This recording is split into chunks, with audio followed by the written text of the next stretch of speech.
Somos energia.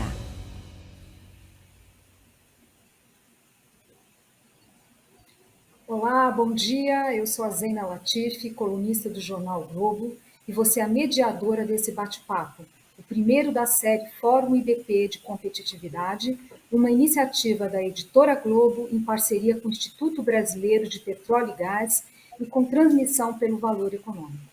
O intuito é colocar em pauta temas urgentes do segmento de óleo e gás. A indústria de óleo e gás reagiu bem à crise da pandemia e tem oportunidade para crescer ainda mais. O momento é de grandes transformações por conta da transição energética que se acelera e demanda investimentos em novas tecnologias e processos para a descarbonização da economia, em atendimento à agenda climática. Somam-se a isso as mudanças em curso no downstream brasileiro, ou seja, na logística de transporte, distribuição e comercialização de derivados. Além disso, os desinvestimentos da Petrobras permitirão a entrada de novos agentes no mercado de gás e de refino. As mudanças em curso irão atrair investimentos, reduzir custos e tendem a promover maior competitividade no setor, com benefício para o consumidor. O segmento de combustíveis movimenta mais de 120 bilhões de litros, o que coloca o Brasil entre os maiores mercados consumidores do mundo. O faturamento anual é de 420 bilhões de reais, com recolhimento de tributos que atinge 130 bilhões de reais. Somente nesse segmento estima-se a necessidade de investimentos da ordem de 6,7 a 12,3 bilhões de reais em portos, terminais, dutos e ferrovias, além de 37,2 bilhões de reais em investimentos multissetoriais. Realizados em sua totalidade, esses investimentos poderão acarretar na redução de 1,6 bilhão de reais no custo de suprimento em 2030. Para criar um ambiente competitivo, é fundamental, porém, aprimorar e atualizar o atual arcabouço regulatório. Afinal, segurança jurídica, transparência e previsibilidade tributária são critérios essenciais para a promoção de um mercado livre, estável e próspero. Nesse contexto de busca por maior produtividade e competitividade, nós vamos hoje discutir um tema de extrema relevância, que é a sonegação fiscal e as fraudes operacionais no setor de óleo e gás. As práticas irregulares produzem distorções e prejuízos ao setor produtivo, levam à queda de investimentos e à concorrência desleal e predatória. Isso sem contar a perda de arrecadação. O governo e a sociedade perdem. No lado social, as práticas ilícitas se tornaram uma questão de segurança pública e ainda expõem milhares de brasileiros a risco de vida. Afinal, são mais de 800 mil pessoas no entorno dos dutos do Rio de Janeiro e São Paulo. Para aprofundar esse debate, eu gostaria de apresentar os palestrantes. Estão conosco Fernanda Delgado, professora e assessora estratégica na FGV Energia, Eduardo Frade, sócio da VNCA, Marco Antônio Reis, promotor de justiça e integrante do GAESF, o Grupo de Atuação Especializada de Combate à Sonegação Fiscal, e Luiz Henrique Guimarães, CEO da COSAN e representante da ABD, Associação Brasileira de Downstream. Em nome da Editora Globo e do IBP, eu agradeço vocês terem aceitado esse convite. Então, vamos lá. Eu vou começar a minha primeira pergunta para o Luiz Henrique. Bom, nós sabemos que não é só a elevada carga tributária, mas essa complexidade do nosso sistema tributário, ele é um incentivo à sonegação, na verdade, em vários setores. No setor de óleo e gás, há uma grande complexidade nas regras do ICMS, com as diferentes alíquotas nos estados e no Distrito Federal. Então, a minha pergunta é: em que medida, de fato, a questão tributária favorece a sonegação? Por favor. Aqui é um prazer enorme estar com vocês discutindo um assunto tão importante para a sociedade, até porque a categoria de combustíveis, né, assim como outras categorias como bebidas, cigarros, eletricidade e telefonia, representam a maioria da arrecadação né, dos impostos ao consumidor, seja no âmbito federal, seja no âmbito estadual, e é uma característica do mundo inteiro, né? São produtos que têm um alto nível de taxação. E, obviamente, eles atraem, né, pessoas que criam modelos de negócio para construir empresas baseadas na sonegação, né, e usando as brechas ou regras que podem ser usufruídas. Mas eu queria separar, Zena, da tua pergunta, que acho que é muito importante, 2 pontos. Né? Sem dúvida, a complexidade do arcabouço tributário brasileiro facilita a sonegação e facilita uma outra coisa que é muito importante as pessoas entenderem, que é o passeio de produto, né? Tentando otimizar, não a logística pela sua eficiência, mas otimizar o pagamento de impostos, o que acaba tornando o Brasil menos eficiente, com mais emissões do que deveria, né? Porque os caminhões acabam rodando mais para poder usufruir do benefício fiscal em vez do benefício logístico, e, portanto, é muito ineficiente. E, obviamente, a reforma tributária, toda a discussão que está tendo no Congresso, no Executivo, vai ajudar nesse lado. Mas eu queria chamar a atenção, porque senão a gente fica só pensando no futuro e fica aguardando uma reforma tributária ou a correção disso para resolver os problemas que podem ser resolvidos hoje. E hoje, basicamente, a gente tem 3 grandes problemas, né?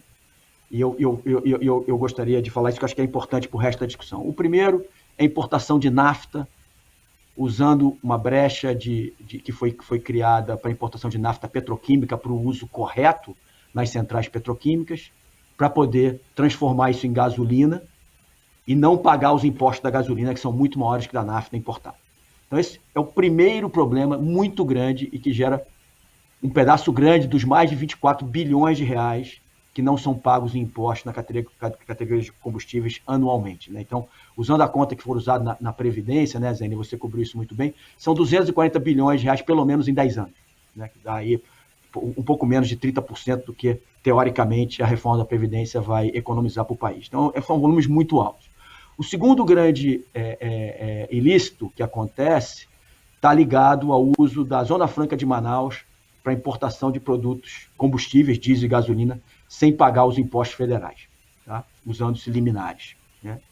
E o terceiro é na comercialização do etanol hidratado, onde um pedaço do imposto é pago na cadeia de distribuição e um pedaço do imposto é pago na cadeia de produção, diferente do diesel e da gasolina, que 100% é pago ou na importação ou no refino, né, uma única fase. Se tem algo que chama o fenômeno de barriga de aluguel, onde uma distribuidora vende para outra e a distribuidora que vende nunca paga imposto e a outra está isenta, porque quem deveria pagar é o primeiro, e depois ela desaparece depois de um ano e meio, levando todos os impostos. Então, tem 3 coisas. Não são tanta coisa. Eu diria que hoje no Brasil tem 10 players fundamentais que são devedores contumazes, e eu acho que um efeito concertado, que tem sido feito, mas que, se for aprimorado, né, das várias forças que podem atuar, secretarias federais, secretarias estaduais, Agência Nacional de Petróleo, né, e outros institutos, tiverem uma maior uso de informações, de inteligência, etc., pode fazer. Então, respondendo eu dei uma grande volta à tua pergunta. Sim, o ICMS diferente atrapalha, mas não é desculpa para ação agora, porque os casos são tipicamente desconhecidos e podem ser compatíveis e podem trazer 24 bilhões de reais amanhã para o governo brasileiro. Muito bem. Antes de passar à próxima pergunta, eu só queria, então, entender um ponto. Então, você citou tanto pontos aí, né, de ilícitos, mas também de uma necessidade de maior isonomia, né, no tratamento, porque nem tudo que você citou são coisas, de fato, fraudes, mas que são brechas, né, que deveriam ser eliminadas para ter um tratamento igualitário, né, isonomia entre os vários segmentos. É isso? Eu entendi corretamente? Perfeito, Zene. Então, por exemplo, o caso da nafta. É super correto a Braskem importar nafta pagando um componente de impostos menores que a gasolina paga, né? Porque ela vai ser transformada em produtos que vão ser cobrados na sua saída. Agora, não é aceitável que um participante do mercado importe a mesma nafta petroquímica para um uso que todo mundo sabe que é formulação de gasolina. E, portanto, pague-se na entrada do produto no Brasil o ICMS correto, a CID que a gasolina tem e que a nafta não tem. Então, na nossa visão, é possível, com procedimentos existentes hoje, separar, né, processos corretos de processos incorretos, sem prejudicar os segmentos que não devem ser prejudicados, mas prejudicando e trazendo a isonomia que você tanto falou. Então, assim, Não tem nada no arcabouço, na nossa visão, né? Eu acho que os outros palestrantes podem comentar, né, pelo conhecimento até maior do que eu, né, jurídico e processual, de que impeça hoje de que isso seja parado. Muito bem, muito bem. Bom, a próxima pergunta é para a Fernanda. Na verdade, então, uma continuidade, né? Porque era para exatamente entender as formas de sonegação e, na verdade, também aprofundar para a gente saber quais são os elos da cadeia de óleo e gás que são mais impactados. Então, meio que complementar aquilo que já foi colocado. Fernanda, por favor. Obrigada pela pergunta, Zeina. Bom dia a todos. Queria agradecer em nome aí da Fundação Getúlio Vargas, da FGV Energia, pelo convite, né, e parabenizar o IBP por esse debate tão importante. Os meus colegas, né, Eduardo, Marcos e Luiz. Quando a gente fala dos desvios, né, Zeina, que ocorrem em toda a cadeia, eles possuem uma representatividade em relação à arrecadação do tributo, né, em destaque aí o etanol, como o Luiz já comentou. Além desses pontos de sonegação e inadimplência, né, as empresas também utilizam de elementos predatórios para não pagar as suas obrigações tributárias, né, fraudes operacionais que estão ligadas aí à qualidade, problemas na qualidade e quantidade de combustíveis vendidos nos postos de revenda, né. Tem toda a questão de roubo de carga, de duto, que representam um impacto na arrecadação, mas dizem respeito a elevados riscos, né, para o meio ambiente e para a saúde da população, como você colocou na sua fala de abertura. Então, quando você fala desses riscos, né, o risco social, por exemplo, o roubo de combustíveis que ameaça a sociedade, são utilizados para outros motivos, né? A gente tem a experiência do México e da Colômbia, e aqui no Brasil também, né, em relação ao crime organizado. Quando você fala em arrecadação dos estados, o ICMS sofre perdas significativas para os fraudes nos combustíveis, né? É sonegado por diferentes tipos de fraudes que vão aí de nota fria, adulteração de bomba, barriga de aluguel, como o Luiz mencionou, né? Os devedores contumazes, né? E agrava ainda a questão da crise fiscal do Estado, né? Quando a gente está falando aí, as perdas, né, de governo federal e estadual já foram da ordem de 400 bilhões de reais em 2018, né, com base nos dados de arrecadação do governo federal e da Secretaria de Fazenda. Então, você tem um impacto muito substancial, né, em todos os elos, mas ele tem um impacto maior na arrecadação do tributo. A gente pode falar também toda a questão social, né, um dos pontos críticos do combate ao mercado irregular, né? Essas organizações que atuam em roubo de combustível, por exemplo, né, realizam roubo de cargas, perdas significativas, né, como o Luiz já trouxe, para transportadoras, né, em especial nas principais vias brasileiras. Isso acarreta prejuízos aí para a sociedade, para os caminhoneiros. Então, é um jogo onde todo mundo perde, né, nesse sentido. E como o Luiz bem colocou, não se trata de prejudicar ninguém, né, mas sim de buscar uma isonomia, né, uma equalização desse mercado para que todo mundo funcione de uma forma igual. Já que a gente está nesse processo de abertura de mercado, né, e a ideia é que se atraiam mais players para o setor, né, criando um dinamismo maior, segurança e transparência é extremamente importante. E um dos pontos que eu gosto muito de destacar, Zeina, é o fim da interferência política, né? Quando você fala dessa questão da abertura de mercado, né? Isso é muito pouco comentado. Quando você trabalha nessa abertura e um dos objetivos, né? Você prospecta o fim da interferência política, isso é extremamente importante dentro desse mercado aqui no Brasil. Acho que, para começar, é mais ou menos isso.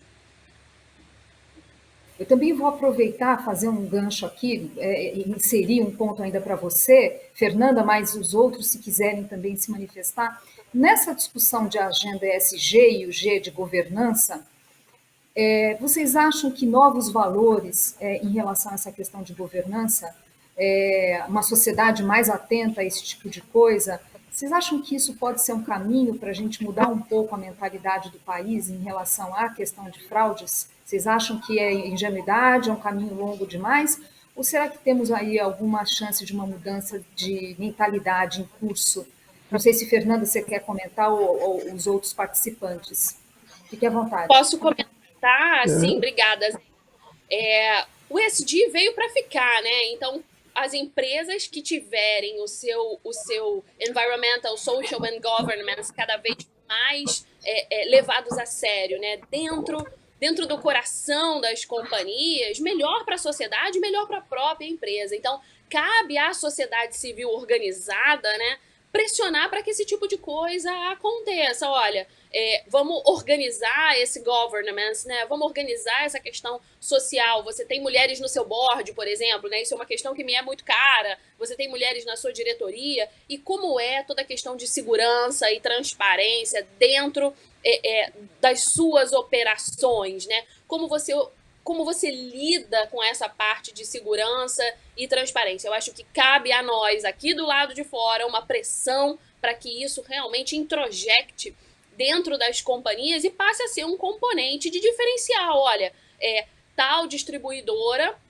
funciona dessa forma, outra funciona de outra forma, e que isso seja comunicado. Eu acho que falta aí, e uma coisa que a gente pode fazer melhor, sempre pode fazer melhor, né? É a comunicação com a sociedade. Por isso que fóruns como esse são tão importantes, né? Dentro da Fundação Getúlio Vargas, a gente tenta sempre trazer muito o público para o debate.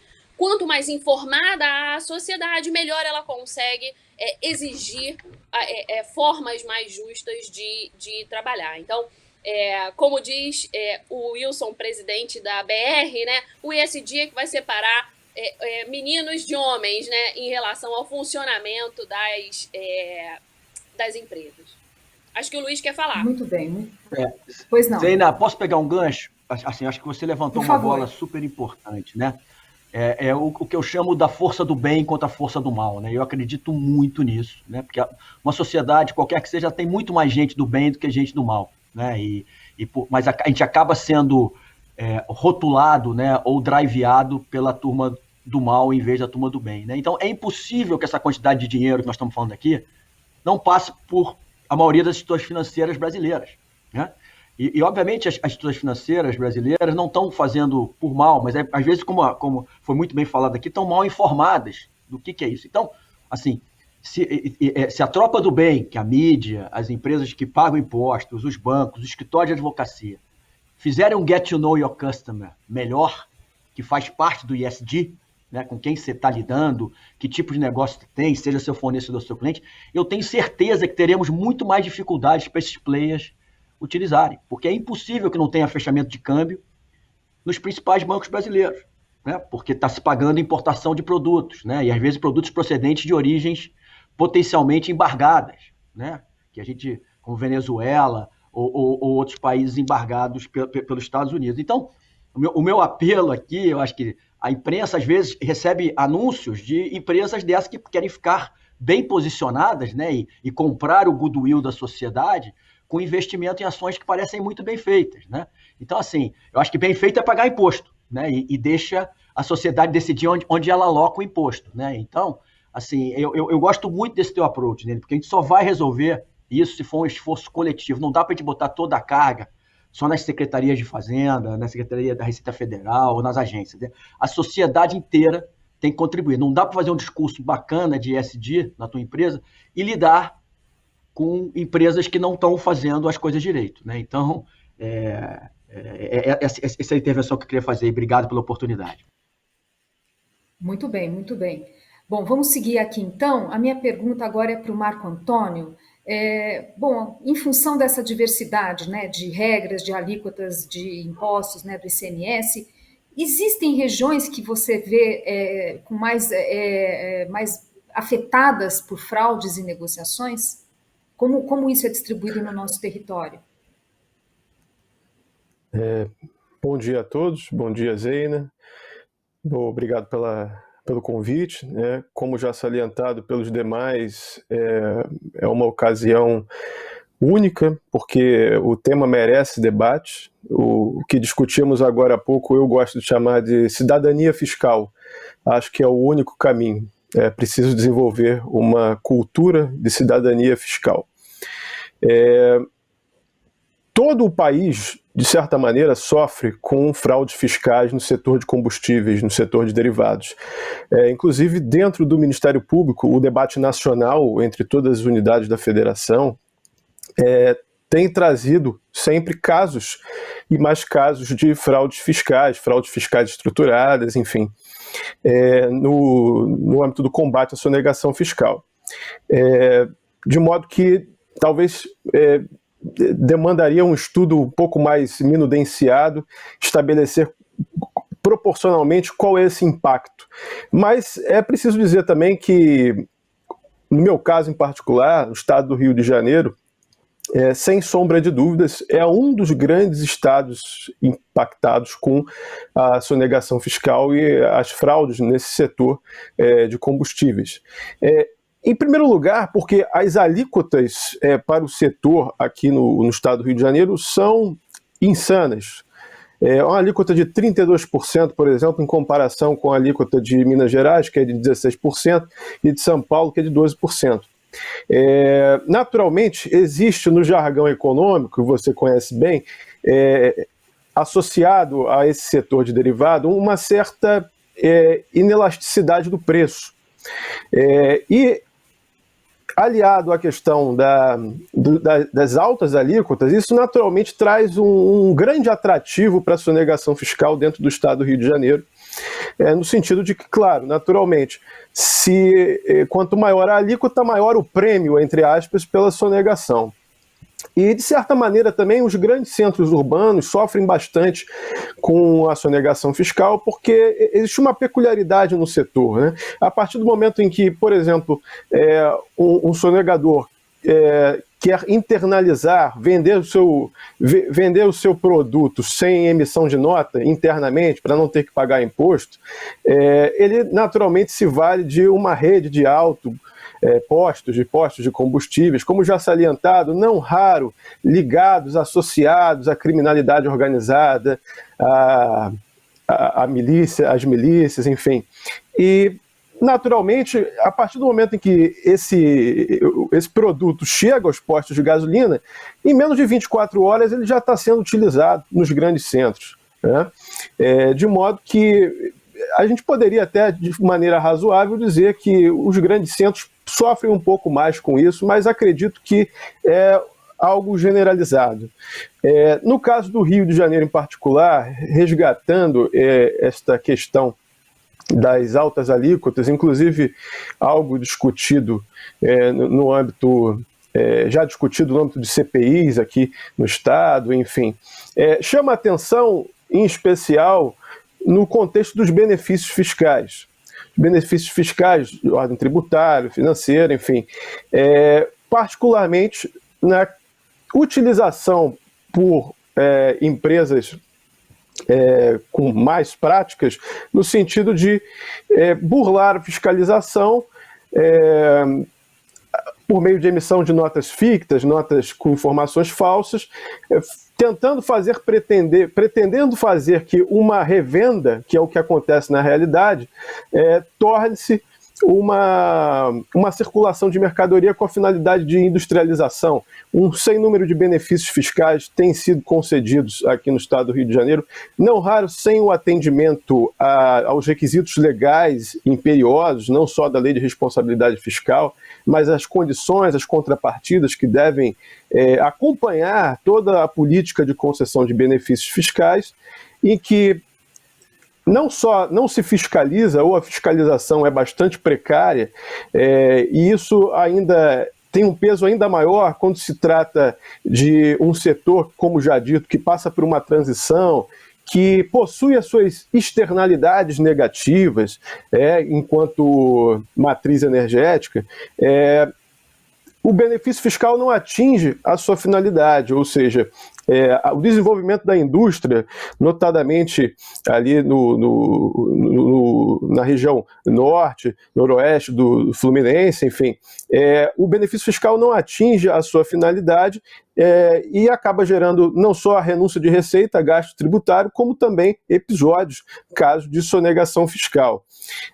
De modo que, então, existe uma série de razões para que esse problema não só no Rio de Janeiro, mas de uma maneira nacional, se transforme num grande problema. Alguns desses fatores já foram ditos pelos que me antecederam, né?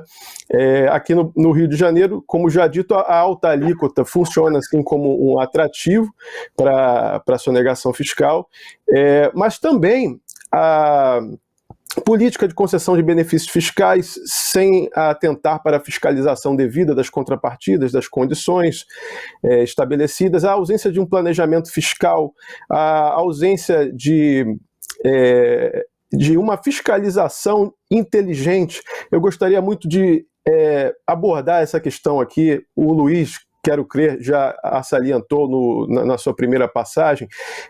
Não existe fiscalização tributária, não existe fiscalização quanto à sonegação fiscal sem inteligência. A inteligência é um setor fundamental.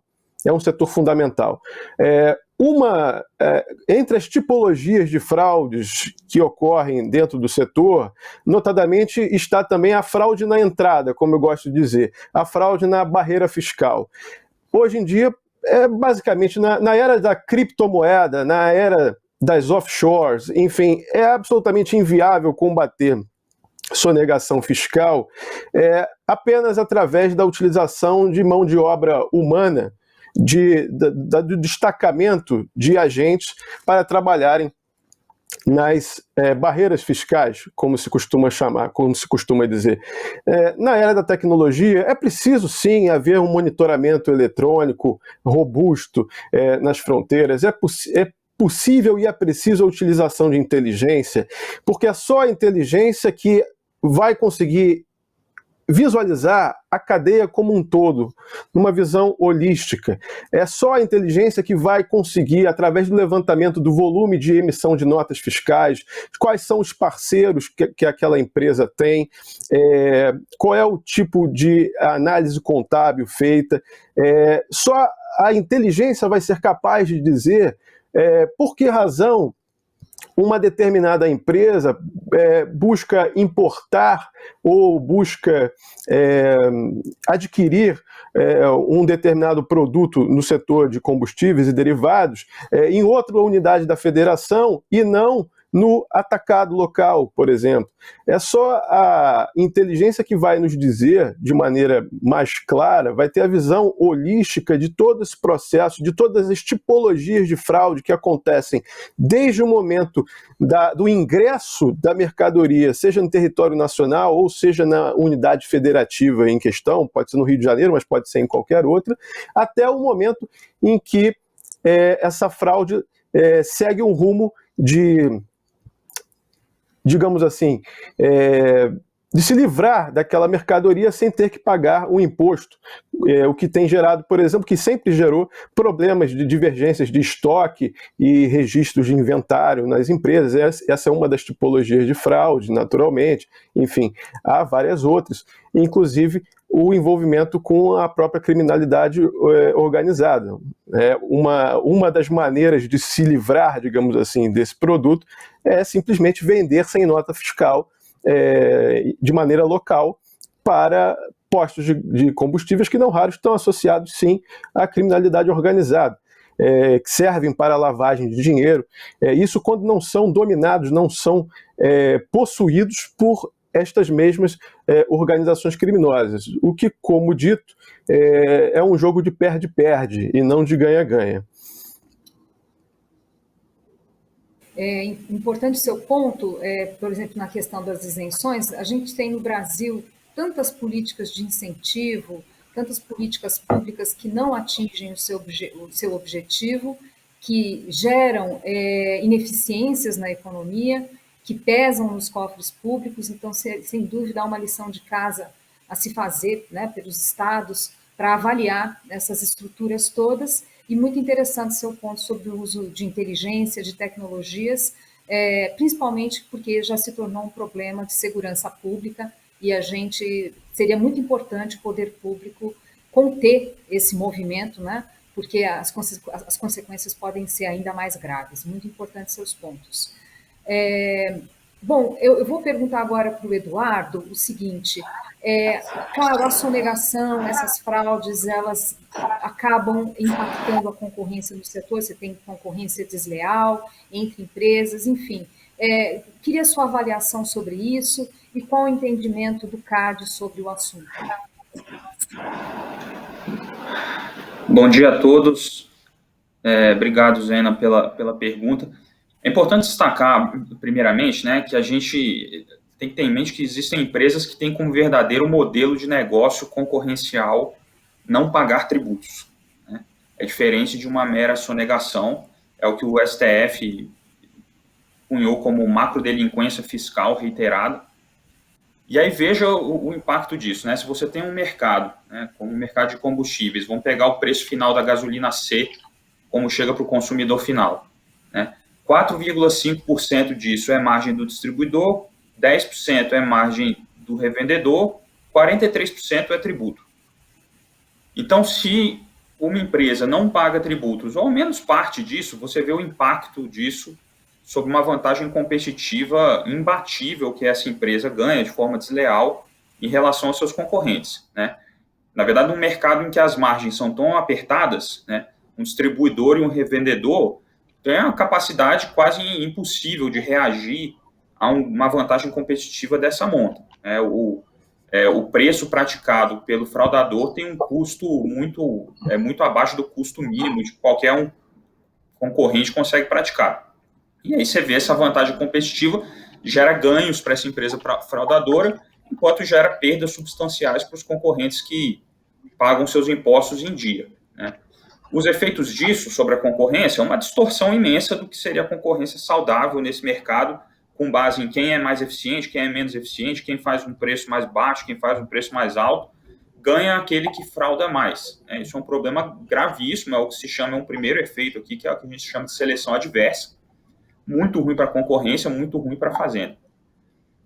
Outros efeitos aqui, claro, aumento de barreira à entrada, vai ficar muito difícil um concorrente pequeno, novo, entrar no mercado competindo com um player que está praticando esse tipo de conduta, exclusão em massa de concorrentes, os que não são excluídos ficam muito premidos e têm dificuldade de ter ganhos nesse mercado, né? E, é claro, uma inibição de investimento, né? Você pensa duas vezes antes de entrar no mercado em que você vai ter que concorrer dessa forma desleal. Para dar um pouco de um exemplo prático desses efeitos, tem um caso bem interessante que foi uma representação levada ao CAD em 2018, gerou um inquérito administrativo na autoridade e que denunciava efeitos competitivos derivados de práticas de devedores contumazes no Rio de Janeiro, mais especificamente no mercado de distribuição de etanol no Rio de Janeiro, e esse caso gerou alguns números bem interessantes, né? Então, primeiro, falando sobre o preço, do que esses alegados fraudadores conseguiam praticar em relação aos seus concorrentes. Pegando aqui em 2018, o preço médio praticado por uma dessas representadas, uma dessas denunciadas, na distribuição de etanol a posse de bandeira branca no Rio, era simplesmente 25 centavos menor do que em relação aos seus concorrentes. Se a gente pegar essa mesma venda, distribuição a postos com marca própria, essa diferença era de 48 centavos. Ela, em razão de não pagar tributos, conseguia praticar um preço 48 centavos menor aos revendedores. Agora, gente, a gente quando tem uma diferença de 2 centavos lá na bomba, no posto, a gente vê uma fila imensa de pessoas para aproveitar esses 2 centavos. Imagina um revendedor que tem uma vantagem de um custo de 48 centavos. Né? Fica impossível competir com uma empresa fraudadora desse tipo. E os efeitos disso se mostram, né? Então, primeiro, é claro que uma empresa que tem uma vantagem competitiva dessa se alça um market share muito elevado, né? Então, no caso aqui, se mostrou que, por exemplo, em 2012, uma dessas empresas chegou a ter 47% do mercado de etanol, de distribuição de etanol no Rio, né? Você não vê isso em estado nenhum do Brasil. 47% de market share é muito elevado, né? Exclusão reiterada de distribuidores concorrentes. Então, olha só o efeito nefasto disso. Se você pegar distribuidores de menor monta no mercado de etanol do Rio de Janeiro, em 2011 eles representavam 24% do mercado. Em 2019 eles passaram a representar 0,9% do mercado, que simplesmente foram excluídos, né? Na verdade, tinha em 2008 34 distribuidores no Rio de Janeiro, e em 2019 esse número caiu para 13. Então, gera uma concentração muito grande, um impacto grande sobre a revenda, né? Então, aqueles revendedores que não compram de fraudadores também tiveram uma saída em massa do mercado do Rio de Janeiro. Então, isso mostra de forma muito concreta os efeitos muito negativos sobre o ambiente concorrencial quando você tem uma conduta de macrodelinquência fiscal desse tipo. O CAD aqui teve uma postura interessante, a meu ver equivocada, pessoalmente. Ao longo dos anos, o CAD sempre foi refratário a analisar esse tipo de conduta em razão de argumentos de competência, né, de que seria de competência do fisco. Esse caso, especificamente, reacendeu esse debate no CAD, porque foi o primeiro caso em que foi trazido, de fato, um caso de macrodelinquência fiscal reiterada. Então, era um caso diferente.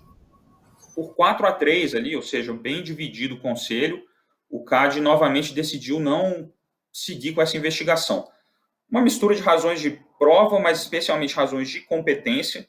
Então, hoje, a postura do CAD, né, muito embora isso ainda esteja no ar, é uma postura de não intervenção nesse tipo de caso, né, deixando isso para o fisco, deixando isso para autoridades específicas.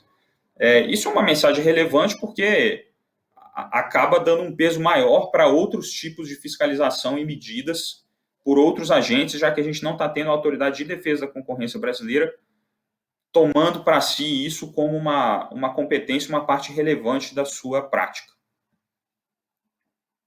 Muito bem. Eu vou aproveitar seu gancho, que acho que você tocou em temas essenciais, quer dizer, a fraude como um modelo de negócios. Então, aí sim, é caso de polícia mesmo, quer dizer, acho que precisaria ter um esforço maior nacional e com cooperação dos entes da federação para mapear isso, né? Porque realmente além de ser alguma coisa na margem, quer dizer, o modelo de negócio ser baseado na fraude. Tem um ponto que você levantou que eu gostaria que você tentasse elaborar mais, e aí também os demais palestrantes, se puderem entrar, vai ser muito bom, que é o seguinte: o consumidor que se beneficia, aquele isoladamente, que se beneficia do preço mais baixo por causa de fraude, por causa de ilícito, ele muitas vezes não, né, nem imagina isso, né, que isso está acontecendo, mas o ponto é que o ganho de poucos representa um custo enorme para a coletividade. Como lidar com isso? Como lidar, de que forma a gente pode ter mais transparência? Não sei se PROCON, que órgão público poderia contribuir para ter mais transparência, o consumidor começar a desconfiar um pouco se aquilo que ele está adquirindo não é fruto de uma fraude que no final faz mal a todos. Eu não sei, se você puder elaborar um pouco sobre isso, ou quem se sentir à vontade. Falando primeiro sobre essa sua percepção, Zena, que ela é completamente correta. Isso é muito típico de práticas anticompetitivas de predação. Num primeiro momento, parece ótimo, né? Puxa, temos um preço mais baixo. Mas o efeito não é nem de longo prazo, o efeito de médio prazo disso é extremamente negativo, inclusive sobre a concorrência. Porque você tem uma distorção da concorrência saudável, você exclui concorrentes mais eficientes, então você perde eficiência no mercado, e você tem uma exclusão de concorrentes no mercado, né? Então, eu dei os exemplos de alguns números aqui. Então, isso a longo prazo gera um efeito muito nefasto sobre a concorrência. Isso sem falar nos efeitos fazendários, né? Que aí é muito claro, e os efeitos negativos de você ter fraudes fazendárias, né? Deixar de se recolher um valor elevado de tributo é uma perda de política pública imensa, né? Então, não tem como dizer que isso seja algo positivo. Eu acho que um pouquinho mais para frente a gente vai falar de uma série de medidas, talvez, para tentar combater isso, né? Eu pego o gancho aqui que já foi dito. Eu acho que, independentemente de discussões legislativas, de legislação, de mudança de modelo tributário, eu acho que é muito claro que seria possível ter uma fiscalização e uma execução melhor para combater esse tipo de coisa. É muito claro quem são esses devedores contumazes, né? É bastante claro. E hoje existe uma série de travas para fiscalizar isso e fazer com que ocorra. Ok. Vou aproveitar então e seguir aqui. Pois Zena, não. podia pegar um gancho? Pois não. Não, só rapidinho aqui, eu acho que você tocou no ponto, você tem uma lei do final de 2017 da então senadora Ana Amélia, sobre o devedor quanto mais, né? Porque eu acho que isso é importante diferenciar, né? A pessoa que tem uma dificuldade eventual e não paga o tributo, né, do sonegador e do devedor quanto mais, né? Porque sonegação no Brasil é crime. Você escriturar no balanço e não pagar imposto não é crime hoje, né?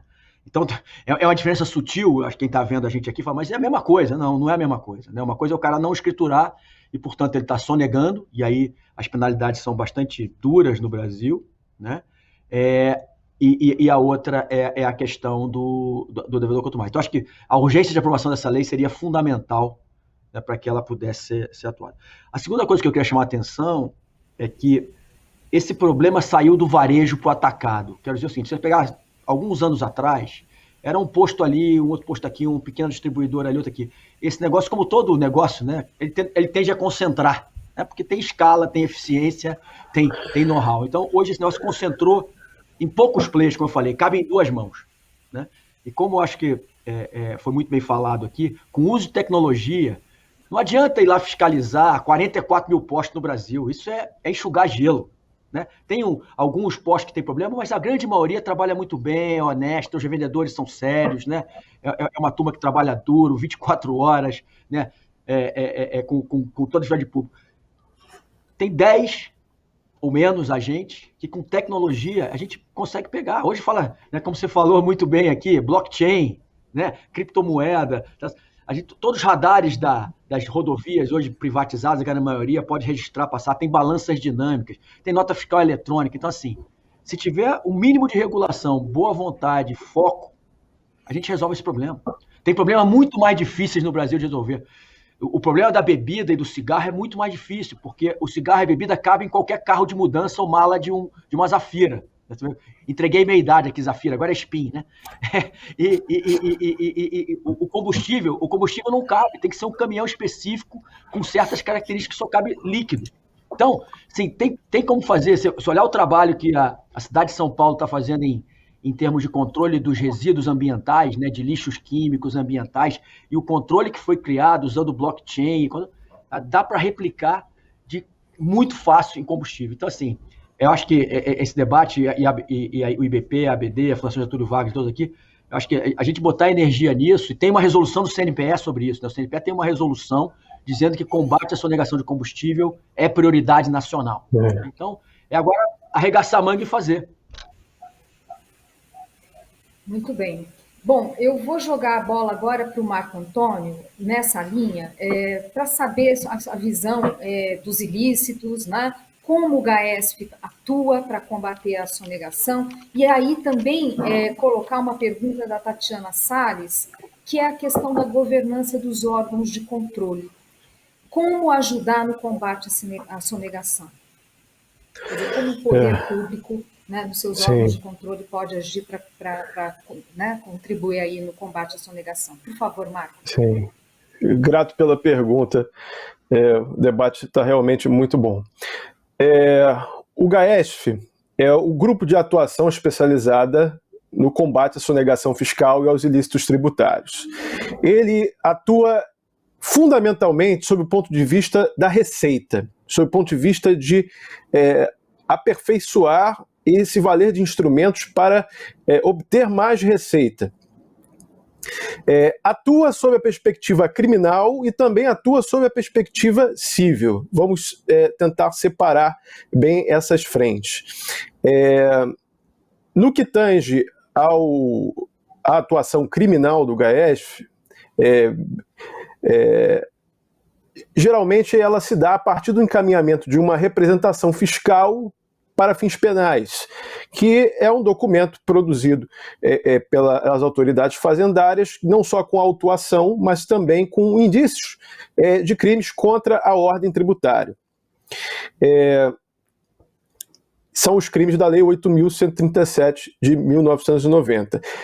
Em geral, muitas vezes, esses crimes tributários estão associados a crimes conexos, notadamente organizações criminosas, associações criminosas, crimes de lavagem de dinheiro, falsidade ideológica, falsidade documental, porque geralmente esses crimes, inclusive no setor de combustíveis, se dá no contexto do que a gente chama de fraude fiscal estruturada. E o que é uma fraude fiscal estruturada? Sobretudo no contexto do ICMS, da não cumulatividade do ICMS, incluindo aí o ICMS próprio, também o ICMS substituição tributária. É basicamente um conjunto de atos fraudulentos ou de expedientes utilizados de maneira organizada, de maneira coordenada, que busca, a rigor, deslocar o ônus tributário incidente sobre algum determinado elo daquela cadeia produtiva. Deslocar ou dissimular a incidência desse ônus tributário, permitindo ou beneficiando um determinado grupo de empresas, uma determinada empresa. E esses expedientes são variados, né? A utilização de empresas, a criação de empresas de fachada, a utilização de pessoas interpostas, de laranjas, a emissão de notas fiscais fictas ou com informações falsas, enfim, a simulação de operações ou a realização de atos ou negócios jurídicos dissimulados, enfim, existe um sem número de expedientes que não raro atuam em conjunto para a perpetração dessa fraude fiscal estruturada. Por ser estruturada, naturalmente, ela exige uma organização e por isso está associada muitas vezes a organizações criminosas ou associações criminosas. E o crime tributário é o quê? O crime tributário não é um mero inadimplemento, mas é vamos dizer assim, aquela redução ou supressão do pagamento do tributo e seus acessórios, mediante a prática de uma conduta fraudulenta. Então, é elemento vital a configuração do crime tributário, eu até prefiro falar em crime tributário e não crime de sonegação fiscal, é elemento essencial a nota da fraude, correto? A fraude fiscal estruturada, eu gostaria aqui de resgatar um conceito aduzido pelo meu colega Luiz no começo. Ela tem esse aspecto operacional, fiscal, mas ela também guarda um aspecto financeiro. Por quê? Porque diante de uma organização criminosa, é preciso depois saber o que fazer com os lucros advindos da prática de sonegação. Isso exige toda uma engenharia de movimentações financeiras, que necessariamente exigem um braço nas instituições financeiras. Eu não estou dizendo aqui que todas as instituições financeiras têm envolvimento com organização criminosa, não é nada disso. Mas estou dizendo sim que, inclusive à luz de uma circular recente, creio que do ano passado, do Banco Central, salvo engano, 3978, se eu não estiver enganado, é obrigação agora do gerente da instituição financeira conhecer o seu cliente. Políticas já consolidadas no âmbito internacional do GAFI. Know your customer, know your client. Essas fraudes fiscais estruturadas em escala macro, da macrocriminalidade fiscal, como disse o Eduardo, necessariamente se utilizam de braços financeiros. Então é importante que se chame a atenção para isso também. Ainda no campo criminal, a atuação do GAESF se dá em conjunto com outros órgãos fiscalizadores, notadamente com a Cefaz. E aqui é preciso, mais uma vez, bater na tecla da inteligência. A inteligência das secretarias de Fazenda ao redor de todo o Brasil é um elo essencial, é a pedra angular também para que todo esse combate, toda essa fiscalização funcione bem. A inteligência não deve estar subordinada a outros setores de fiscalização, mas deve ter autonomia, deve ter independência para poder ver de maneira holística o que acontece, porque, como já foi dito por aí, o próprio Luiz disse, naqueles casos tipológicos da barriga de aluguel, por exemplo, o auditor fiscal vai acabar autuando uma distribuidora fantasma, uma distribuidora de fachada, com laranjas. As autuações se acumularão nesta empresa, mas esta empresa não tem potencial não tem capital, não tem potencial para honrar suas obrigações. Então, todo esse trabalho de fiscalização vai por água abaixo, porque o real beneficiário não será punido, não será investigado. Então a inteligência é fundamental. Não só a inteligência da Cefaz, mas também a própria PGE também é um parceiro importante que atua ao nosso lado, e outros órgãos de fiscalização no próprio setor, como a ANP também pode ajudar, apesar dos esforços que a gente sabe que são muitos, né? Os recursos são escassos, né, nesse sentido. Também na área civil, o GAESP faz um trabalho de fiscalização, notadamente sobre a concessão de benefícios fiscais e a fiscalização do cumprimento de seus condicionantes. E nesse ponto quero resgatar a importância da lei de responsabilidade fiscal e, mais uma vez, tecer críticas é algo que me parece generalizado no Brasil inteiro, em todas as unidades da federação e também no âmbito federal, a concessão de isenções fiscais ou de benefícios fiscais, incentivos fiscais, sem o mínimo planejamento, sem a realização de estudos ou estimativas de impacto orçamentário financeiro, conforme apregou o artigo 14, sem a fiscalização in loco do cumprimento destas condições, notadamente no setor de derivados, basicamente ali na indústria sucro-alcooleira, notadamente também me referindo aqui ao norte, noroeste do Fluminense, em que é notório a concessão de benefícios fiscais que não são cumpridos ao longo do tempo, gerando renúncia de receita, gasto tributário e também, naturalmente, lesão à ordem tributária. Ainda no aspecto civil, é preciso lembrarmos que no que tange aos royalties e participações especiais, a transparência, a accountability, também é algo essencial. Existem problemas de regulação no que tange ao pagamento de royalties, pagamento de participações especiais pelas empresas, problemas importantes no maior detalhamento que, por exemplo, o DAP deveria ter, né, o demonstrativo de apuração de participações especiais, certas deduções antecipadas de determinados gastos. Existem critérios ainda um tanto quanto vagos que merecem uma melhor regulamentação, uma maior transparência, né?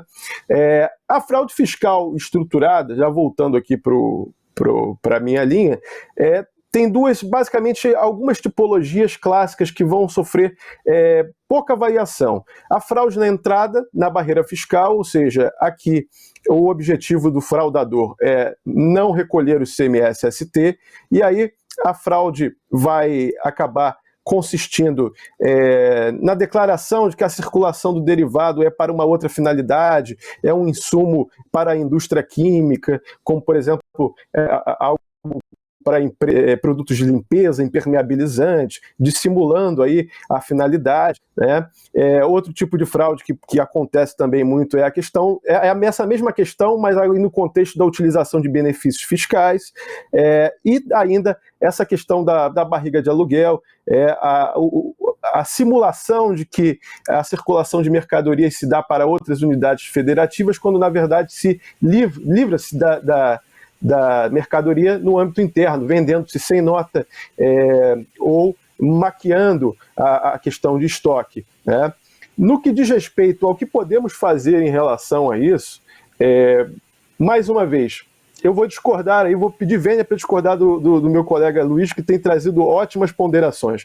Mas no campo penal, vejam só, reparem só, como é desproporcional. Um sujeito que furta uma bolsa por meio de destreza, um furto qualificado por destreza, vai receber uma pena de 2 a 8 anos. 2 a 8 anos. Ele lesou uma única pessoa. E se ele restituir ou reparar esta bolsa de R$300, por exemplo, que foi furtada, antes do recebimento da denúncia, ele terá uma diminuição da pena. Mas ainda assim o comportamento dele será punível. Agora, o sujeito que ao longo de alguns anos sonegou 100 milhões, 300 milhões, vai receber uma pena de 2 a 5 anos no máximo, se for só um crime tributário. De modo que, segundo a jurisprudência dos tribunais superiores, ele pode pagar a qualquer momento, esta quantia, e haverá uma extinção de punibilidade. Ou seja, o direito penal tributário brasileiro, ele se preocupa muito mais com a questão quantitativa. né? E aí é bom lembrar que toda sonegação não tem como aspecto vulnerante apenas a questão da arrecadação, mas são custos de fiscalização que são gastos, recursos humanos e recursos materiais na tentativa de solucionar esses casos. São impactos como a violação ao princípio da livre concorrência, da concorrência leal, a geração de vantagens comparativas odiosas dentro do mercado, como bem lembrou o Eduardo, para o consumidor, a questão do produto que não é seguro, né? A adulteração de combustível causa danos aos veículos, enfim, enriquece a criminalidade organizada por vezes. Tudo isso são fatores que devem ser considerados para que possamos finalmente mudar essa cultura da sonegação. Mudar a cultura da sonegação para uma cultura de cidadania fiscal, de transparência, de accountability, correto? Os fatores são essenciais. E aqui fechando, para não me alongar mais do que o devido, peço até Vênias por ter me empolgado um pouco com o assunto, mas o assunto realmente demanda uma resposta firme, uma resposta coordenada. É preciso também uma nova visualização, não só da justiça, mas também dos órgãos públicos, das instâncias públicas, a respeito do poder de polícia administrativo. Como se faz para frear estas fraudes fiscais estruturadas? As atribuições fiscalizatórias da Fazenda são essenciais nesse ponto. O que a Fazenda pode fazer? Ela pode se valer de determinadas medidas administrativas que nada mais são do que exercício do poder de polícia administrativa. O cancelamento ou impedimento de inscrições, o cancelamento de benefícios fiscais, nas hipóteses em que há indícios robustos de que há uma fraude fiscal sendo perpetrada. É possível, através desses mecanismos, frear rapidamente a perpetração dessas fraudes. E aqui, naturalmente, destaco com pesar e com preocupação recente alteração legislativa no âmbito do Estado do Rio de Janeiro, no sentido de que certas medidas administrativas, como, por exemplo, o cancelamento de inscrições em relação a empresas que estão envolvidas com fraudes, há indícios, só possa passar a ocorrer após o trânsito em julgado administrativo, o que naturalmente gera um atraso na persecução desses delitos, na fiscalização desses delitos. Também é necessário dizer que a jurisprudência dos tribunais superiores merece uma reflexão, porque na medida em que a concessão de benefícios fiscais é sim um ato político, não deve ser encarado como um ato político a fiscalização administrativa do cumprimento desses benefícios fiscais, notadamente no setor de petróleo, no setor de combustíveis. Por quê? É dinheiro público, é renúncia de receita, é gasto tributário, é dinheiro público que deixa de entrar nos cofres para beneficiar uma determinada empresa, que só faz jus àquela vantagem se for gerar uma contrapartida positiva para a sociedade, o que não se coaduna com hipóteses de fraudes fiscais. Então, é preciso fortalecer, sim, por meio da inteligência, por meio da atuação coordenada de todos os órgãos, por meio da participação, sim, como disse o Luiz, da sociedade civil, construindo o que Klaus Tipke, em seu livro clássico, chamou de a moral tributária do contribuinte, a moral do Estado e a moral tributária do contribuinte. E assim, fecho essa minha participação, já pedindo Vênias pela longa análise. Não, mas foi ótimo e é importante você, então, deixar bem claro, quer dizer, esse ponto que tudo bem, tem essa questão tributária, mas tem muita tarefa que pode ser feita, medidas administrativas, mudanças de marcos legais para coibir fraudes. Então, tem um caminho a ser seguido pelo poder público, claro, com contribuição do setor privado, sempre, mas tem um caminho a ser seguido, sim. Não é que nós estamos num impasse sem soluções e temos que ficar simplesmente aguardando reformas tributárias. Agora, eu vou dar um passo atrás, voltar a falar na questão tributária, até porque tem algumas perguntas aqui. Quer dizer, aí a pergunta para a Fernanda, e também se alguém quiser complementar, que seria um modelo adequado? Nunca tem modelo ideal, mas um modelo adequado de tributação para o setor. Temos uma discussão que não é para já, que talvez seja para um próximo mandato, um próximo governo, da criação de um IVA nacional. Quer dizer, como a gente imagina que seria um modelo tributário adequado e também nas questões de isenções, dado que aqui eu aproveito para pegar a pergunta do Paulo Delfino, quando já foi falado aqui da questão de uma concentração maior de fraudes nas grandes cidades, no Rio de Janeiro, a questão das isenções. Fernanda, um apanhado aqui, o que você acha que seria o ideal para a gente não cair em situações extremas como a gente vê, com perdão aqui, mas como a gente vê no Rio de Janeiro?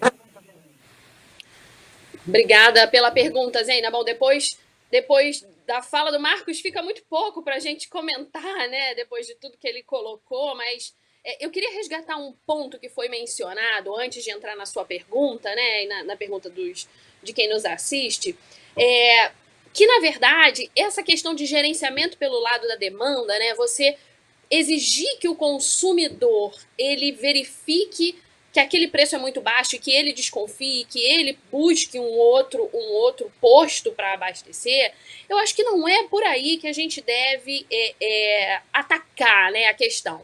O consumidor não pode ser penalizado nem responsabilizado por essas questões, né? O que a gente precisa é de um ambiente competitivo, um ambiente transparente, um ambiente monitorado, regulado, e não exigir que o consumidor desconfie disso ou daquilo, né? O consumidor brasileiro, ele vai pelo menor preço. Então, se você tiver um mercado mais coerente, um mercado mais regulado, um mercado aberto, um mercado mais plural, você vai incitar a concorrência, você joga esses maus contribuintes, né?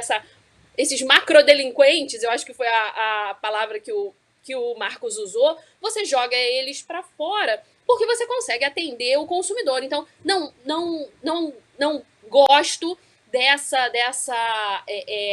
desse raciocínio de que deva ser o consumidor a desconfiar desse ou daquele fornecedor, né? Eu acho que a regulação, os marcos é que devem proteger. O consumidor é o vulnerável nessa história, né? Voltando ao que você falou, fica muito pouco para a gente comentar, né? Mas quando a gente está falando dessas simplificações, né? A gente pode falar da monofasia do etanol, por exemplo, né? Endurecer essa legislação para o devedor, quanto mais. O Marcos e o Luiz falaram muito na questão de uso da inteligência, né? Então, por exemplo, a criação de uma central de monitoramento de combustíveis, né? Um projeto da FGV junto com combustível legal, né? Para monitorar as cargas em trânsito, um sistema de apoio de processamento, tratamento, análise de informações, integração dessas informações já disponíveis, né? Seria uma forma de você coadunar, né, todos esses órgãos, né, de fiscalização em apoio ao controle do governo federal e estadual, incluindo aí todos os partícipes do mercado e sua movimentação de produtos, né? E isso em linha com a resolução da CNPE, que já foi mencionada também, né? Quando um projeto como esse é capaz de integrar o processamento e análise dessas informações, identifica pontos de recuperação de evasão de ganhos para o governo federal e estadual, e aí a gente consegue identificar e analisar combate aos crimes sociais e ambientais, o crime organizado. Ele funcionaria, então, como uma prevenção à prática de barriga de aluguel, o devedor consta mais, a redução de elevados passivos tributários, né? Enfim, essa central de monitoramento de combustíveis já está sendo pensada no âmbito da indústria, e eu coloco aqui a Fundação Getúlio Vargas, em especial a FGV Energia, à disposição para colaborar com essa inteligência, né, com a formação de um sistema de inteligência. Então, como você falou, o que a gente pode simplificar, né? Essa é uma pergunta bastante espinhosa e eu não quero me alongar, mas, por exemplo, uma simplificação tributária com um ICMS ad rem, né, isso ajudaria muito.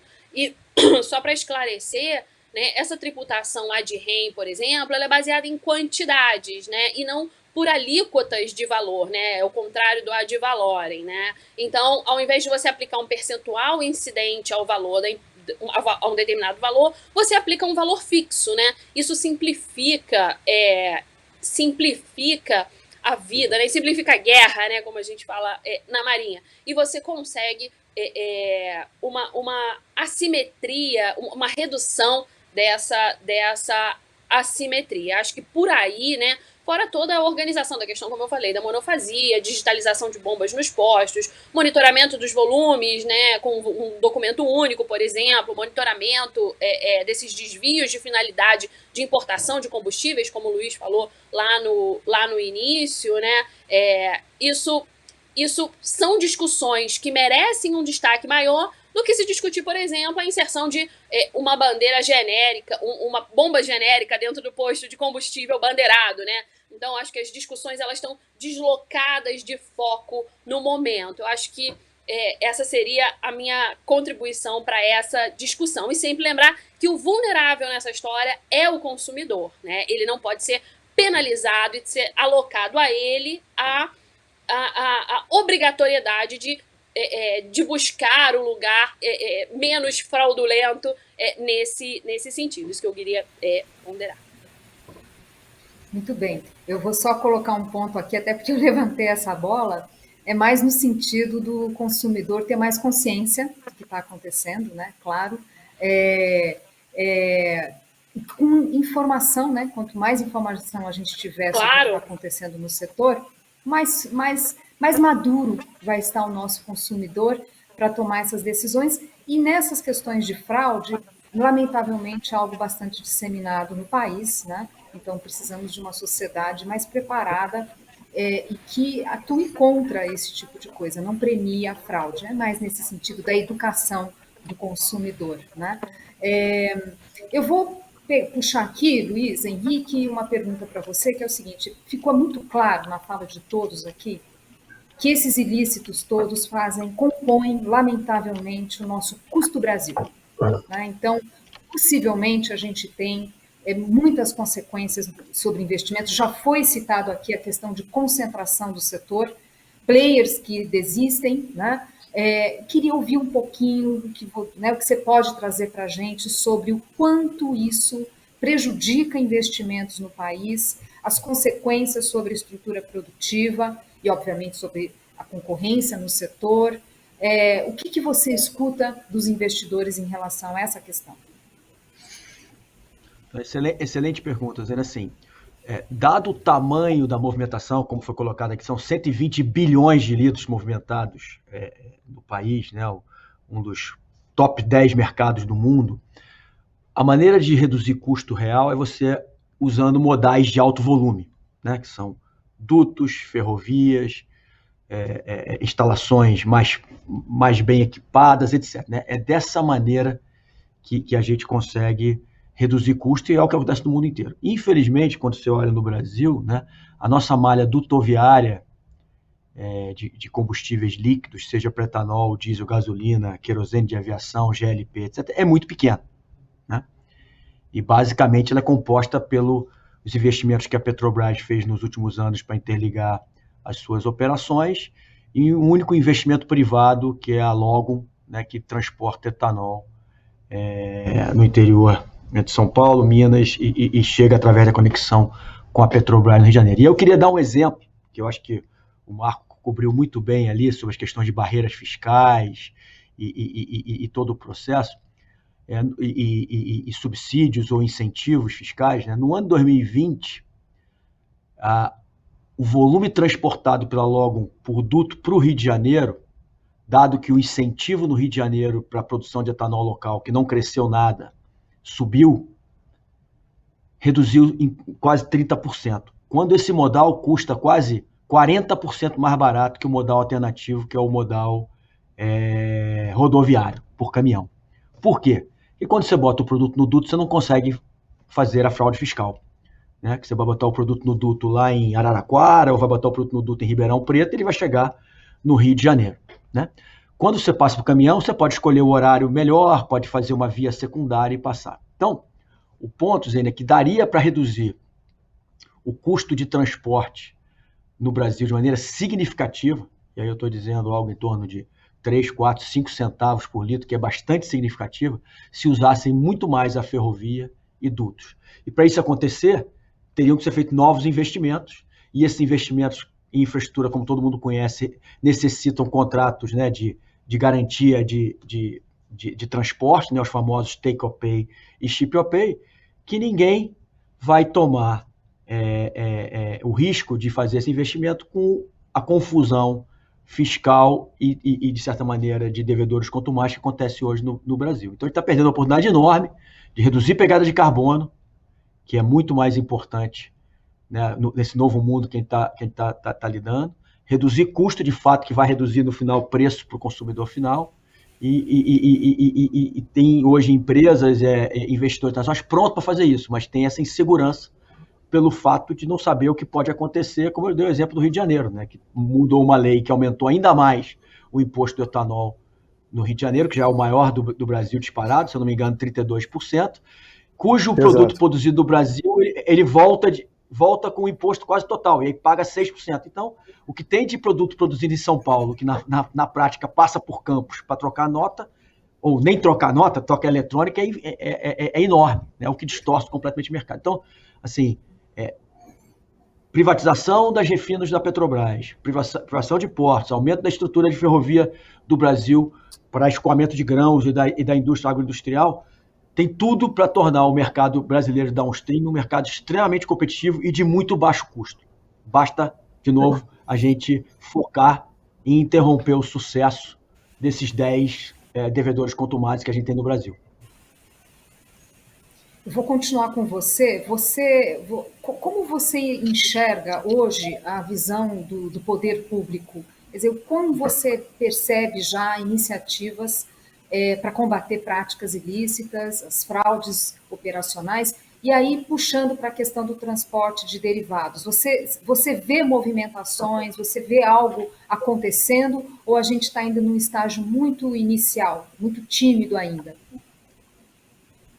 Não, eu vejo, eu acho que cada vez mais a gente tem a consciência do problema, né? Eu acho que nosso colega aqui, Marco, tem demonstrado conhecimento e ação, mas eu acho que falta uma questão que eu acho que se provou, e sucesso em qualquer empresa, né, ou iniciativa, que é o conceito de projeto e de força, não quero usar a palavra força-tarefa para não ser distorcida por outras interpretações, mas de força de trabalho conjunto e de projeto, que é onde se une as diversas competências. Esse é um problema multidisciplinar, né? Então, não é uma solução que vai ser dada por uma única área, seja do governo, da iniciativa privada ou da sociedade em geral. Então, esse tem que ser um esforço conjunto, onde de fato seja uma mobilização contínua para que isso aconteça, juntando Receita, ANP, Inmetro, PROCON, Ministério Público, Polícia Federal, etc, etc. E, de novo, não precisa de um contingente gigantesco, né? Porque, de novo, são tipificações conhecidas, né, concentradas no atacado e que pode ser feito. Então, eu sinto vários esforços, né, alguns estados bem melhores do que outros, algumas áreas mais atuantes que outras, mas eu sinto uma falta de essa coordenação e o senso de criar um instrumento que seja, de fato, uma força de trabalho, de projeto, cujo objetivo é reduzir a sonegação, melhorar a competitividade e destravar investimentos importantes no país.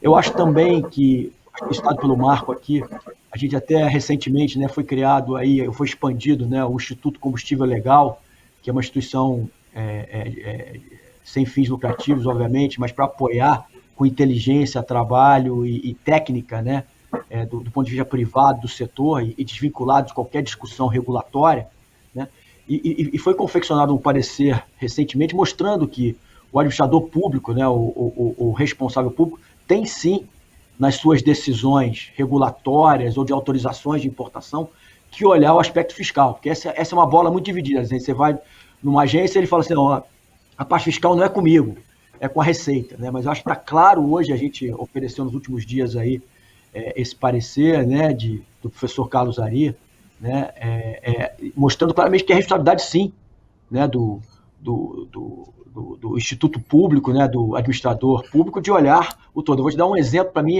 é muito característico de coisas simples que podem ser feitas e que tem um efeito enorme. Para você fazer um novo empreendimento na área de petróleo e gás, no downstream, você precisa ter regularidade fiscal para pedir autorização de abertura de uma base ou de um pipeline, o que seja. Para manter a autorização de operação, você não precisa demonstrar regulação fiscal. Ou seja, quando você vai abrir uma coisa que não tem nenhum imposto a pagar, você tem que demonstrar que você está ok com o fisco. Quando você passa a ser um agente arrecadador, e muito bem descrito pelo nosso colega aqui, né, uma distribuidora é um arrecadador fiscal do fisco. Eu arrecado impostos no etanol de cadeias à minha frente. Não é só o meu imposto que eu estou deixando de pagar, né, quando eu sonego. Eu deixo de pagar o imposto de terceiros que não me pertencem. Né? E eu, como um regime de uma autorização especial de ser um arrecadador, eu não tenho que demonstrar regularização fiscal para manter a minha licença, né? Que não faz nenhum sentido. Né? Então, uma simples alteração disso, uma simples atuação das agências responsáveis, né, teria um impacto enorme, permitindo ao Ministério Público, à promotoria, etc., tomar ações cada vez mais efetivas, porque teria uma barreira, né, na renovação de licenças que são periódicas, que esse ente não poderia continuar. Muito bem. Bom, nós estamos chegando ao final. Acho que esse último ponto que você colocou sobre a necessidade de coordenação é essencial, porque nós estamos falando de que tem um caminho a ser seguido, não é que estamos no escuro em termos de diagnósticos e recomendações de políticas, de iniciativas. Tem sim um caminho, mas precisa ter uma coordenação desses esforços dos vários órgãos, com contribuição do setor privado, até porque tem dificuldades operacionais e tem situações aí que são, de fato, casos de segurança pública. Então, acho muito importante isso que foi colocado. Eu vou pedir considerações finais de vocês, porque realmente estamos no nosso horário. Luiz, se você não se importar, eu vou considerar essa sua última fala como consideração. Se sobrar um espacinho, eu volto a chamar você. Mas, enfim, acho que foi bastante proveitoso. Fernanda, por favor, suas considerações finais.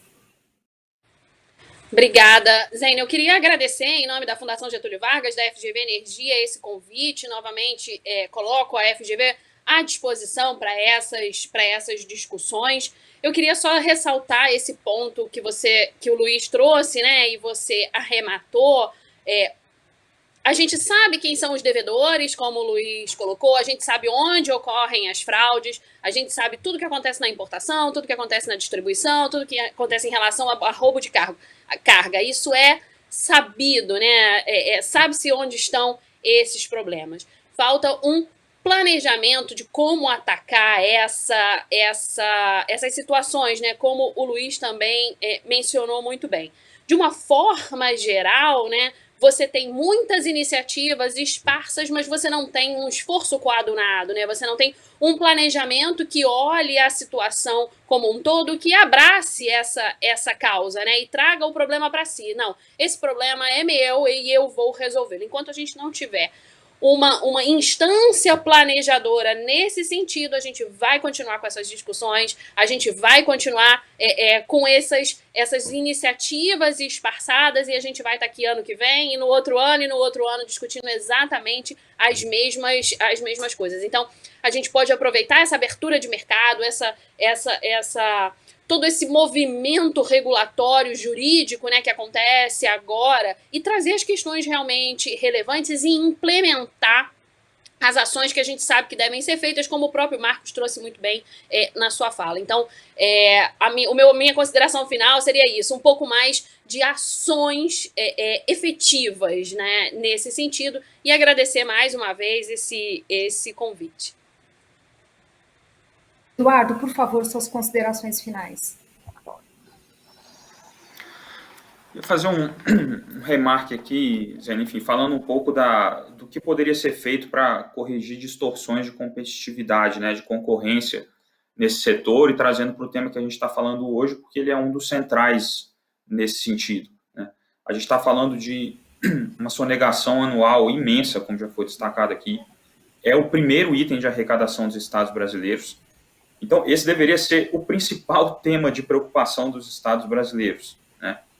A gente vê como propostas de aumentar a competitividade nesse setor, diminuir preços nesse setor, um foco muito grande, né? Você vê isso em algumas ações da ANP, por exemplo, na cadeia da distribuição, na cadeia da revenda, medidas regulatórias, que são justamente as cadeias onde tem mais competição e a margem é menor.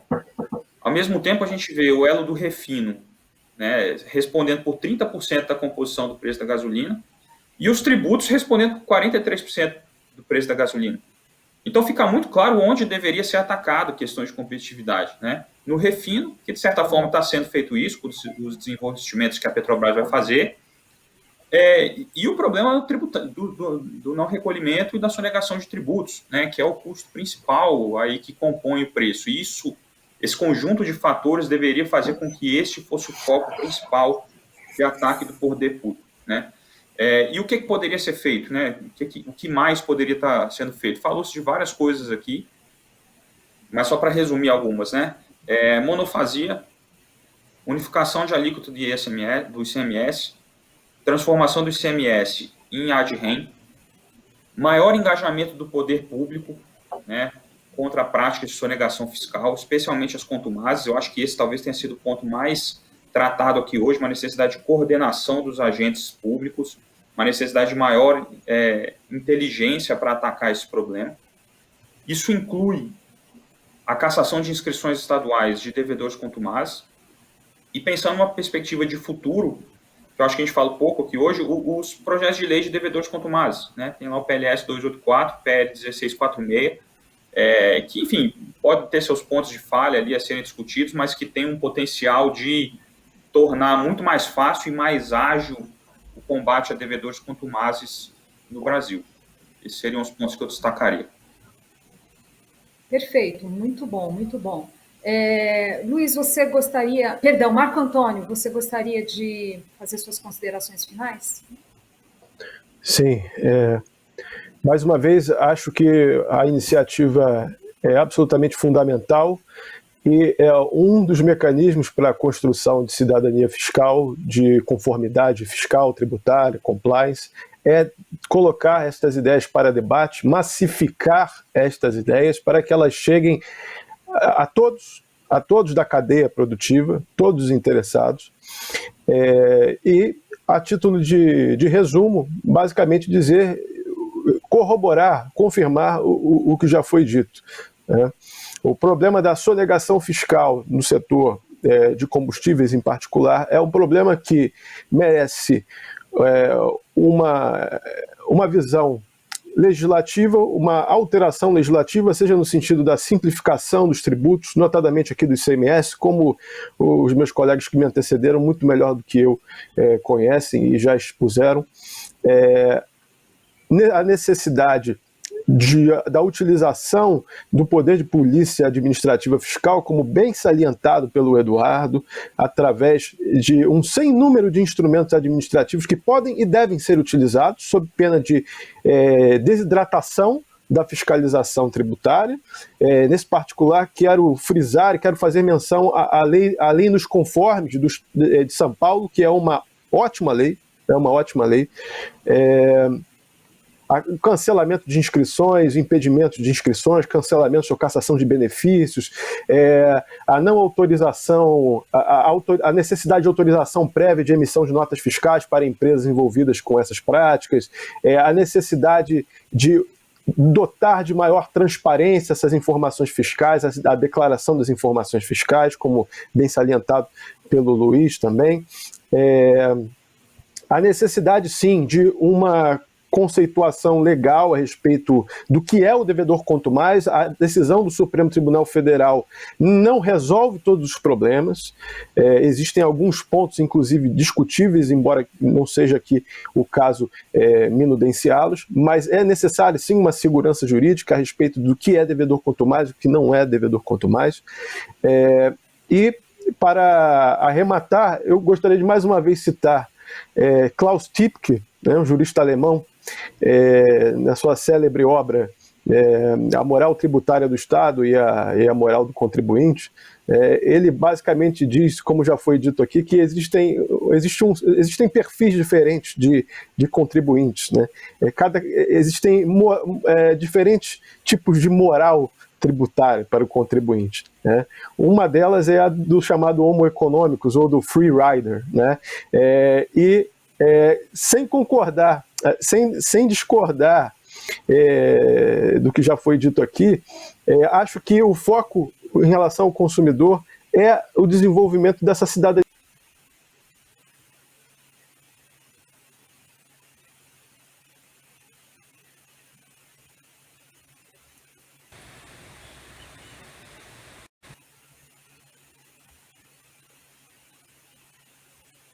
Luiz Henrique, você gostaria de fazer rapidamente as suas considerações finais? Então, obrigado, Zena. Então, primeiro, parabéns aí para as editoras, os veículos da Globo, né, e o IBP por esse evento. Acho que é fundamental esse debate. Claro, eu só queria dar uma mensagem muito simples. Tem muito investimento para ser feito no Brasil, tem muita redução de custo e ganho de eficiência, tem muita redução de pegada de carbono que pode ser feito se a gente fizer algumas coisas simples. Eu acho que o Eduardo simplificou muito bem, especificou muito bem quais são as medidas necessárias para acontecer isso. Então, assim, eu acho que vale todo o esforço, né, seja da sociedade civil, seja do Congresso, seja do Executivo e das outras instituições brasileiras para fazer isso acontecer. É grande, é material e vai ter impacto na vida das pessoas, na geração de emprego, investimento e qualidade de vida. Então, vale a pena esse prêmio, a gente deveria correr atrás. E por último, eu queria parabenizar aqui o Marco, que tem feito um trabalho hercúleo aqui no Rio de Janeiro, né, combatendo as várias frentes, e a gente sabe o quanto que é importante essa disciplina e perseverança, né, do Ministério Público aí, dos promotores, fazendo esse tipo de atuação. E agradecer pela participação de todos aqui. É isso aí. Bom, eu agradeço muito vocês, acho que foi bastante esclarecedor, devo dizer que eu aprendi muito com vocês hoje. Obrigada mesmo. E em nome da BP, em nome do Valor Econômico, também agradeço a participação de todos que estiveram aqui conectados, assistiram ao nosso evento. Estão convidados para o próximo, no dia 28 de julho, neste mesmo horário. A próxima pauta trará o tema Intervenção do Estado na Economia, desdobramento sobre os preços de derivados, e terá a participação do economista Gustavo Franco, do diretor do Centro Brasileiro de Infraestrutura, Adriano Pires, e da representante da ABEP, Annelise Lara. Até o próximo evento e muito obrigada.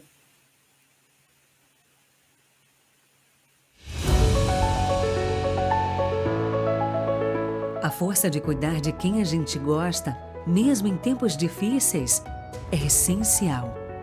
Como você, colocamos toda a nossa energia na missão mais importante de todas: agir para superar este momento. Os desafios continuam. Do enfrentamento à prevenção. Junto com você, o setor de petróleo e gás olha para o futuro e conta com a sua força para continuar a transformação. Construir um mundo ainda mais digital, mais conectado, mais sustentável. Juntos vamos transpor barreiras e ir além da superfície. Porque é a nossa energia que faz a diferença. É a nossa energia que faz acontecer. Somos energia.